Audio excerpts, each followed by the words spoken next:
Welcome to what I eat in a day FP birthday edition. জন্মদিনের দিন সকালে উঠেই আমাদের ব্রেকফাস্ট দিয়ে দেওয়া হয়, আর ব্রেকফাস্টে ছিল লুচি সাথে আলুর তরকারি, আর ছিল ছানার জিলিপি, যেটা হচ্ছে আমাদের বাড়ির ওই দিককার বাবা এনেছে। আর জন্মদিনের দিন আর কিছু হোক না হোক, পায়েস তো একদম ম্যান্ডেটারি। সবাই একসাথে থাকলে না ব্রেকফাস্টের পর একটা দুধ চা সেশন তো মাস্ট হয়েই গেছে। লাঞ্চের আগে মা আমাকে এখানে একটু পায়েস খাইয়ে দিচ্ছে, আর লাঞ্চে আজকে ছিল মাছের ঝোল। আসলে আমাদের আসল খাওয়া দাওয়া হয়েছে রাতে, আর পরের দিনে যদিও কোনো ভিডিও ফুটেজই আমি নিইনি। সাথে ছিল বগুলার মিষ্টি দই, যেটাও বাবা এনেছিল। বিকেলের দিকে এত সুন্দর ওয়েদার হয়েছিল যে আমি আর মৌদি একটু ছাদে এসেছি সাথে কোল্ড ড্রিঙ্কস নিয়ে। সন্ধ্যায় নিচে এসে সবাই মিলে গল্প করতে করতে খেলাম লিকার চা, আর তারপর তো আমি এখানে চলে এসেছি বার্থডের জন্য রেডি হব বলে। আর সাথেই এদিকে চলছে আমার বার্থডে ডেকোরেশন। রেডি হতে হতে মা আবার আমাকে একটু শীতলা মায়ের প্রসাদ খাইয়ে দিল। তারপর তো শুরু হলো ফটো সেশন আর কেক কাটিং।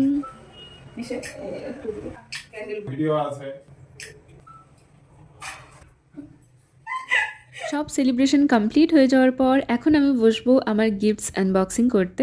তোমরা যদি চাও আমি গিফটস আনবক্সিং এর আলাদা করে একটা ভিডিও পোস্ট করব, যদিও আমি লং ভিডিওতে অলরেডি শেয়ার করেই দিয়েছি। ডিনারে ছিল আজকে হায়দ্রাবাদি বিরিয়ানি। এইবার একটু অন্যরকমই খেলাম আমরা, বাবার মেশো নিয়ে এসেছে বাজার থেকে। দেখতে খুব রিচ লাগলেও খেতে বেশ লাইটই ছিল। খেয়ে উঠে খেলাম আইসক্রিম। সো দিনটা এইভাবেই হাসি মজা আর খাওয়া দাওয়া করে কেটে গেল।